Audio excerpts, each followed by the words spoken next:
Entre le 16 et le 30 septembre prochain, vous allez voter en vue du renouvellement de la gouvernance de la compagnie.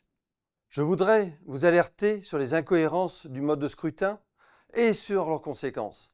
Il y a aujourd'hui en France 230 000 mandats de commissariat aux comptes. 98% sont des mandats non EIP et concernent donc des associations, des PME, des ETI. En 2024, nous sommes 10 500 électeurs.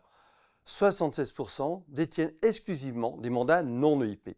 Eh bien, en raison du mode de scrutin, ces 76% ne pèsent que 22% au sein de l'équipe qui dirige la SNCC. C'est le monde à l'envers.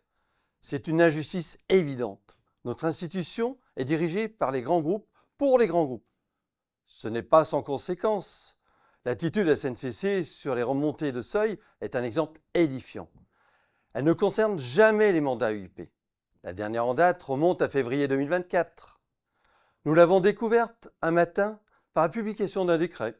Le président de la SNCC nous a alors expliqué qu'il avait accepté cette nouvelle remontée de seuil pour limiter le risque d'une hausse beaucoup plus forte.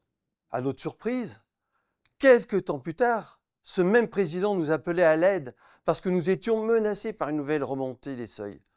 C'est ECF qui est monté au créneau et qui a permis d'obtenir le retrait en agissant auprès des institutions. Voter ECF, c'est redonner la parole au cabinet de taille humaine et d'exercice libéral.